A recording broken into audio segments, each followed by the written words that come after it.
Salut à tous et bienvenue dans la suite de cette formation PHP dédiée aux débutants que j'ai intitulée ici Apprendre et comprendre le PHP.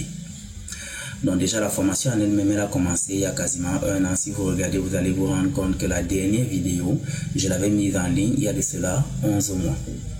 Et puis après, je me suis retrouvé vraiment occupé parce que j'avais des trucs à faire et puis j'ai mis cela en pause. Donc je me dis maintenant, il est temps qu'on termine effectivement avec cette formation. Donc la formation en elle-même, elle avait deux volets. Il y avait un premier volet dans lequel on devait apprendre les bases du PHP et il y a un deuxième volet dans lequel on devait concevoir un site web complet et dynamique jusqu'à ce qu'on héberge ce site web en ligne. Donc vous pourrez regarder ici la première vidéo de cette formation et vous allez voir la présentation en elle-même. Cela dit, je vais passer ici sur mon Trello et si on arrive au niveau du Trello, vous allez vous rendre compte que les 8 vidéos qui sont par ici, on les avait déjà terminées. Ici, il y a la présentation, l'installation manuelle du serveur, l'installation des serveurs, ainsi de suite jusqu'aux opérateurs. Et si vous regardez, ça correspond exactement à ce qu'on avait déjà fait par ici. Donc si on revient, vous allez vous rendre compte qu'on a un élément qui est en attente, c'est l'installation de WAMP Server. Et si vous voulez qu'on fasse l'installation de WAMP Server, vous n'avez qu'à me le dire en commentaire. Donc si vous avez eu à rencontrer des problèmes lors de l'installation de WAMP Server, je me ferai un plaisir de résoudre ces problèmes. Maintenant, ce qui nous attend en fait, c'est de travailler ici là sur les éléments suivants. Actuellement, on va faire ce qu'on appelle les tableaux. Donc je vais passer les tableaux ici en cours. Et ainsi de suite, on rajoutera les autres éléments de la formation jusqu'à ce qu'on ait terminé notre couche de formation de base. Et en ce qui concerne les tableaux ici, on va se rendre compte qu'on a certains éléments, notamment la création des tableaux, et on ira jusqu'à la suppression des éléments dans un tableau et la suppression du tableau en lui-même. Donc sans plus attendre, on va commencer à explorer les tableaux PHP. Mais pour travailler de façon optimale, je vais mettre ici mon navigateur d'un côté de l'écran et je vais mettre mon éditeur de texte de l'autre côté de l'écran. Ensuite, la chose que je vais faire, c'est d'ouvrir ici. Donc je vais ouvrir mon terminal et je vais lancer la commande php-s. Ensuite, je vais lancer mon PHP sur le port 8000. Mon serveur vient de démarrer et pour m'assurer qu'il est effectivement démarré, je vais ouvrir ici dans le navigateur le localhost 8000. Vous voyez là que mon serveur répond effectivement et on a une page toute blanche. Donc pour m'assurer que ça fonctionne, je peux par exemple mettre ici un écho de yes. Et si je reviens par ici pour actualiser, vous allez vous rendre compte que j'ai yes qui vient de s'afficher là. Donc effectivement mon serveur, il a bien et bel démarré. Maintenant, on va commencer à parler des tableaux. Mais lorsqu'on parle des tableaux, pour mieux comprendre, il est préférable qu'on aille faire une recherche ici pour comprendre ce que sont les tableaux en PHP.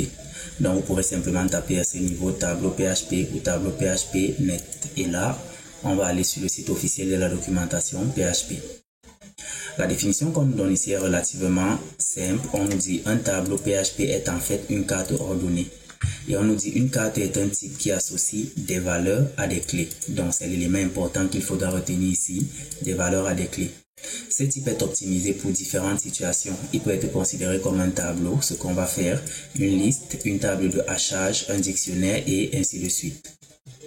Maintenant, comment est-ce qu'on crée un tableau? Vous allez voir que voici la syntaxe par ici. Donc si on repart ici dans notre éditeur de texte, on va par exemple créer une première variable qui sera ici classic syntax array. Et là, je vais créer un tableau simplement en utilisant la fonction array. Donc là, je viens de créer mon tableau. La deuxième syntaxe ici, on va l'appeler simplement ici short syntax. Et je vais préciser array. Et là, je viens de nouveau de créer un deuxième tableau.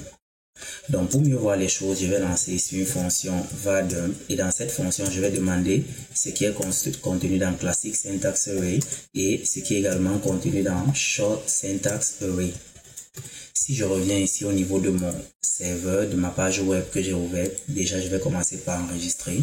Si je reviens ici et que j'actualise, vous allez voir que j'ai array qui apparaît deux fois. Donc pour mieux voir les choses généralement, ce que je vais faire, c'est de formater. Je vais lancer ici un écho. Ensuite, je vais ouvrir une balise pre. Je vais dupliquer ce que je viens d'écrire là, mais cette fois-ci, je vais plutôt fermer ma balise pre. Et à l'intérieur, je vais afficher mon code. Donc si je viens actualiser de nouveau, les éléments sont mieux formatés. Vous voyez que là, j'ai deux tableaux qui s'affichaient deux fois. C'est simplement parce qu'ici, on a utilisé la syntaxe classique. Et ici, on a utilisé ce qu'on appelle la syntaxe courte. À ce niveau, on vient de créer un tableau, deux tableaux vides en fait. Et maintenant, comment est-ce qu'on ajoute les éléments dans un tableau? Pour ajouter les éléments dans un tableau, la définition nous a dit ici, un tableau associe des valeurs à des clés. Donc, le premier élément qu'on doit avoir, c'est une clé. Et on peut s'imaginer que dans un tableau, on veut par exemple donner l'âge des élèves d'une salle de classe. Donc, le premier élément, par exemple, ici que je veux, c'est une clé. Je vais dire que l'élève en question, il s'appelle Tom et il va représenter la clé. La valeur que je vais donner à Tom, je vais l'affecter en utilisant ce symbole. Donc, je vais saisir le signe égal et je vais saisir un guillemet fermant. Et là, je vais par exemple dire que Tom, lui, il a 8 ans. Ensuite, je vais me dire que j'ai peut-être un autre élève ou alors une autre élève qui s'appelle Anna et qui aura 10 ans. Et que peut-être j'aurai un troisième élève qui va s'appeler Joe et lui, il aura 6 ans.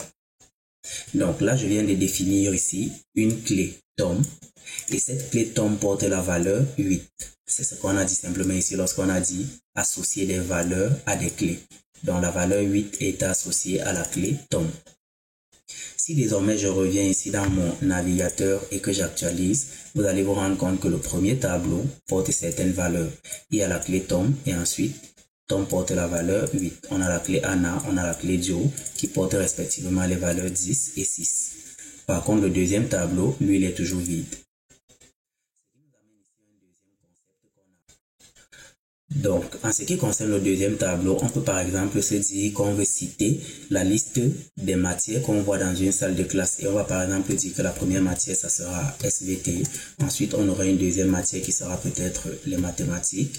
Et une troisième matière qu'on va appeler ici littérature. Si je reviens actualiser de nouveau, vous allez voir qu'on a deux tableaux. Maintenant, lorsque vous allez regarder les deux tableaux, vous allez vous rendre compte que déjà dans notre code, le premier tableau, lui, il avait des clés et des valeurs. Et le deuxième tableau, on ne voit pas ces clés.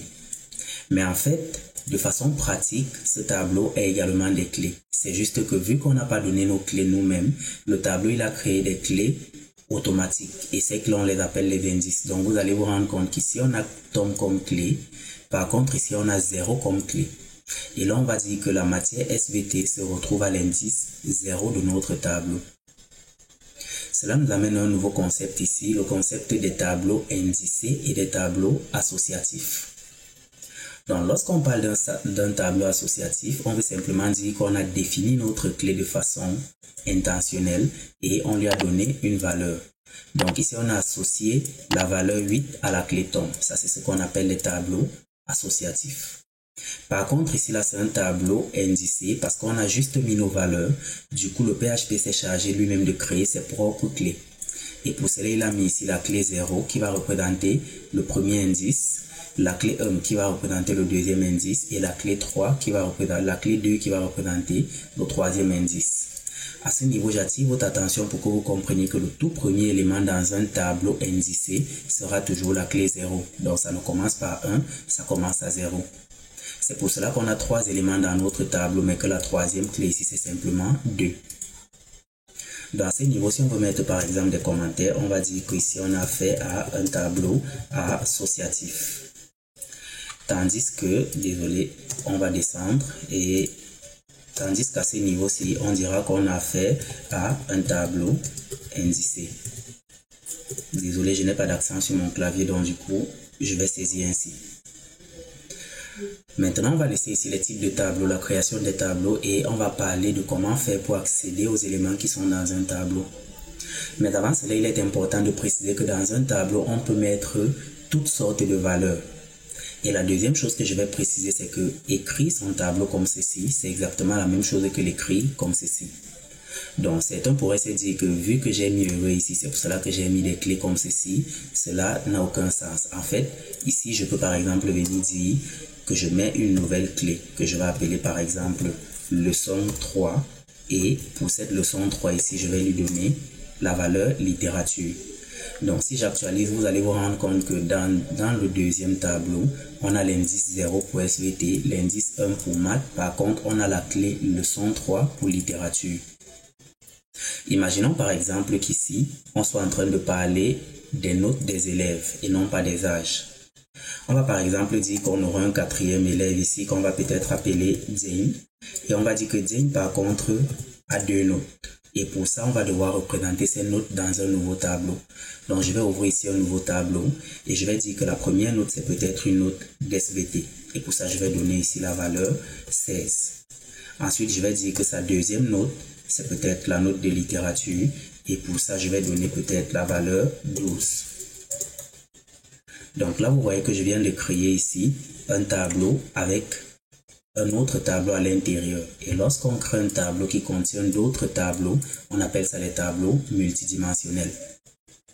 Maintenant qu'on a à peu près vu comment est-ce que les tableaux sont créés et comment est-ce qu'on peut mettre les éléments à l'intérieur des tableaux, on va maintenant voir comment est-ce qu'on peut accéder aux éléments de ce tableau. Ici, on va prendre le premier tableau et lorsqu'on va accéder aux éléments d'un tableau, on prend le tableau en lui-même, on lui ajoute simplement des crochets à la fin. Et à l'intérieur de ces crochets, on va passer la clé pour laquelle on aimerait récupérer une valeur. Donc, si on prend le cas du premier tableau, on veut par exemple récupérer la note de Tom. On va simplement dire que dans ce premier tableau, on veut lire la clé Tom. Donc, si je viens actualiser ici, vous allez voir que le premier tableau nous renvoie ici un int qui est égal à 8. Pour mieux voir, on va supprimer. Le deuxième va à 2. Donc, ici, on a int qui est égal à 8. Et ce int représente simplement la valeur qu'on a par ici. Maintenant, si on vient récupérer ce qui est contenu dans la clé Jane, vous allez vous rendre compte que le résultat sera de nouveau un tableau. Et ce tableau contient 2 valeurs. Donc, si on veut récupérer l'une de ces 2 valeurs, ce qu'on fait, c'est d'ajouter un autre crochet et ensuite, on va récupérer par exemple la note qu'elle a eue en SVT. Et là, lorsqu'on va actualiser, vous allez voir que sa note, c'est 16. Et si on regarde ce qu'on avait par ici, effectivement, c'est 16. Donc, c'est ainsi qu'on fait pour accéder aux éléments d'un tableau. Et ça, c'est le cas des tableaux associatifs. Mais si on a affaire à un tableau indicé, par exemple, comme le deuxième tableau qu'on a par ici, je vais appeler Short Syntax Array. Si on essaye d'appeler un élément comme ceci, lorsqu'on va actualiser, vous allez vous rendre compte qu'on aura une erreur. L'erreur nous dit ici là qu'on n'a pas de clé qui s'appelle Jane et ça nous dit également qu'on essaye d'accéder à un élément d'un tableau qui est nul parce que justement on n'a pas un tableau multidimensionnel à ce niveau-ci. Donc ce qu'on va faire en fait c'est quoi? Si on a envie d'accéder au premier élément de ce tableau qui est SVT, on va dire ici là qu'on veut récupérer l'élément qui se trouve à l'indice 0. Parce qu'on avait vu qu'on n'a pas mis de clé là-bas, le PHP va nous créer des indices qui vont servir de clé. Donc ici, on va prendre l'indice 0. Ici, j'actualise. Vous allez voir qu'on a SVT.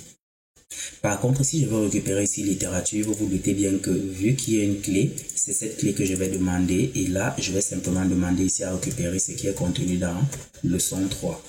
Et lorsque je vais actualiser, vous voyez que là, on me dit define key leçon 3. Oui, j'avais mis ici un L majuscule et non pas un L minuscule. Donc, il faut bien faire attention. Et là, j'ai mon résultat.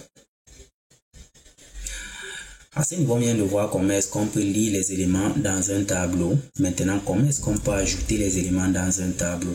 On va voir ça plus en profondeur dans la prochaine partie. Mais dans cette partie, vous allez retenir simplement que si on veut ajouter les éléments dans un tableau, je vais prendre par exemple le deuxième tableau. Je lui rajoute des crochets comme ceci. Et ensuite, je vais aller directement lui affecter la valeur que je veux. Je vais dire par exemple qu'on va faire géographie. Donc là, je viens de lui rajouter un élément et lorsque je vais lancer mon var dump pour voir ce qu'il contient ici, vous allez vous rendre compte qu'on a une dernière matière ici qui est géographie. Et si vous prêtez bien attention, vous allez vous rendre également compte que l'indice de cette matière, c'est 2. Ce n'est pas 4, ce n'est pas 3, mais c'est 2. C'est 2 simplement parce que, vu qu'ici on a une clé qu'on avait mis en dur, le PHP va prendre la dernière valeur indicée la plus élevée et il va rajouter 1 à cette valeur. Donc on va quitter de 1 à 2. Peu importe le nombre d'éléments qu'il y aura entre 1 et 2, il va directement prendre ce 1 et il va mettre ça ici comme clé suivante pour le prochain élément de notre tableau. Donc là, on vient d'ajouter un élément à notre tableau. On pourrait faire mieux et se dire par exemple qu'on veut rajouter un élément qui sera associatif. Donc je vais dire ici leçon 4 par exemple. Et pour ça, je vais demander à ce que ce soit par exemple le sport. Le sport aussi, c'est bien pour la santé déjà. Donc si j'actualise, vous allez voir qu'ici on a leçon 4 qui est sport. Donc là, je viens d'ajouter une valeur associative. Une clé leçon 4 qui porte la valeur sport.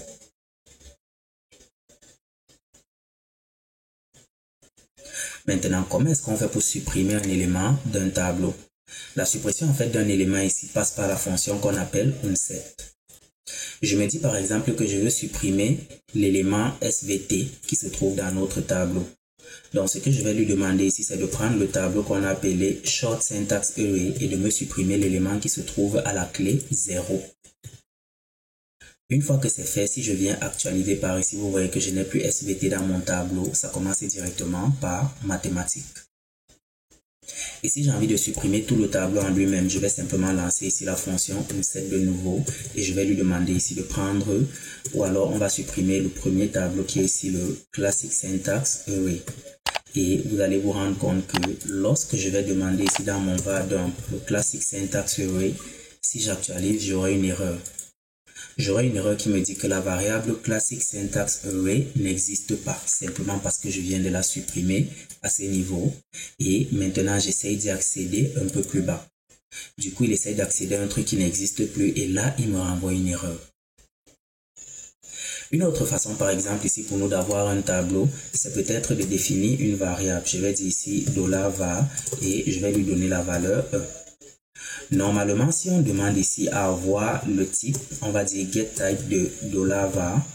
Et pour mieux voir le résultat, je pense qu'on va associer ça ici dans notre var_dump. Si on demande à voir le type de cet élément, vous allez vous rendre compte que ça nous dit que c'est un entier. Mais maintenant, je peux décider de créer ici un tableau en passant par là et me dire je vais faire un var_array. Et pour ça, tout ce que j'ai à faire, c'est de convertir cette valeur en tableau. Donc, je vais convertir comme ceci et je vais lui demander de prendre la variable en question. Donc, ce que je viens de faire ici, c'est simplement de lui dire tu vas prendre cette variable et tu vas la convertir en tableau. Donc, si je viens demander ici ce qu'on a dans notre $var_array, vous allez vous rendre compte que ça sera un tableau. Cela étant dit, on va s'arrêter là et on va se donner rendez-vous dans la prochaine partie dans laquelle on va entrer un peu plus en profondeur sur la manipulation des tableaux.